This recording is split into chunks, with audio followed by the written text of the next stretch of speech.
நம்பிக்கையோடு ஒரு ஊக்கமான அதிகாலை ஜெபம். என்ன நடந்தாலும் பயப்படாதிருங்கள். ராஜரீகம் ராஜ மேன்மையே உங்களுக்கு வரும். யாரும் அதை தடுக்கவோ கெடுக்கவோ அழிக்கவோ முடியாது.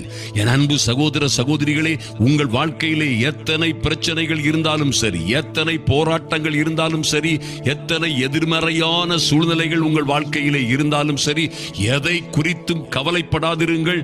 அசையாத நம்பிக்கையுடன் ஊக்கமாய் கல்வாரி தேவனை நோக்கி, நம்முடைய கர்த்தரை நோக்கி பாருங்கள். நிச்சயமாய் எந்த சூழ்நிலையிலும் இருந்து அவர் உங்களை காப்பதற்கு வல்லமை உள்ளவராயிருக்கிறார். ஐயா, உங்கள் குடும்பத்தை சுற்றிலும் அல்லது உங்கள் போட்டை படகை சுற்றிலும் மகா பெரிய புயலும் கொந்தளிப்பும் கடல் கொந்தளிப்புமாய் இருந்தாலும் சரி, எல்லோரும் மொத்தமாய் அழிந்து போவோமோ என்ற மகா பயங்கரமான சூழ்நிலைகளில் நீங்கள் வாழ்ந்து கொண்டிருந்தாலும் சரி, ஒருவேளை உங்கள் வாழ்க்கை திக்கு தெரியாத காட்டிலே சென்று கொண்டிருப்பது போல், யாருமே உதவி இல்லாத, எந்த பசுமையுமே காண முடியாத, அல்லது படுகுழியிலே பாதாளத்திலே தள்ளப்பட்டது போன்ற ஒரு சூழ்நிலையிலே நீங்கள் வாழ்ந்து கொண்டிருந்தாலும் கவலைப்படாதிருங்கள்.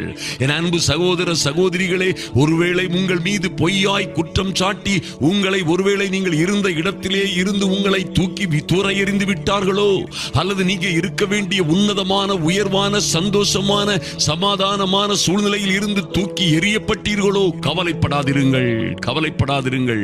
அன்பு சகோதர சகோதரிகளே, ஒருவேளை உங்கள் வாழ்க்கை செல்வமும் செழிப்புமாய் இருந்த, பசுமையும் புரட்சியுமாய் இருந்த உங்கள் வாழ்க்கை இன்று வனாந்திரம் போல் காணப்பட்டு வறண்ட நிலம் போல் மாறிவிட்டதோ, கவலைப்படாதிருங்கள், கவலைப்படாதிருங்கள். மலை போன்ற பிரச்சனைகள் உங்களை சுற்றிலும் இருந்து நீங்கள் முன்னேறவே முடியாத சூழ்நிலைகள் உங்கள் வாழ்க்கையிலே காணப்பட்டாலும் எதை குறித்தும் கவலைப்படாதிருங்கள், கவலைப்படாதிருங்கள். கர்த்தருடைய வார்த்தை சொல்லுகிறது, நீங்கள் ஒன்றையும் குறித்து கவலைப்படாமல், அப்படியாய் நீங்கள் ஜெபிக்கும் பொழுது, நன்றி சொல்லும் பொழுது, உங்களுக்கு புரியாத, நீங்கள் அறிந்து கொள்ள முடியாத, உங்கள் புத்திக்கு எட்டாத ஒரு மகா பெரிய அற்புதமான அருமையான மகிமையான தேவ சமாதானம் வந்து உங்களை சூழ்ந்து கொள்ளும் என்று எழுதப்பட்டிருக்கிறதே, அப்படியே உங்கள் வாழ்க்கையிலே நடக்கும் என்பதிலே எந்த மாற்றமும் இல்லை. என் அன்பு சகோதர சகோதரிகளே, கர்த்தருடைய சமூகத்தில் அதிகாலையில் வந்திருக்கிற நீங்கள், அதிகாலையிலும் இரவு ஜெப வேளையிலும் நம்மோடு ஜெபிக்கிற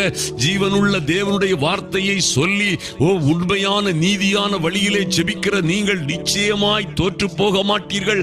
யோசேப்பை போல நீங்கள் எந்த படுகுழியிலே தூக்கி எறியப்பட்டாலும் சரி, சொந்த வீட்டாரால் சொந்த சகோதரர்களால் வேண்டாம் என்று எங்கோ நீங்கள் விரும்பின, நீங்கள் நம்பின நபர்களால் தூக்கி எறியப்பட்டிருந்தாலும் சரி, ஒருவேளை பொய் குற்றம் சாட்டப்பட்டு அல்லது இல்லாதவைகள்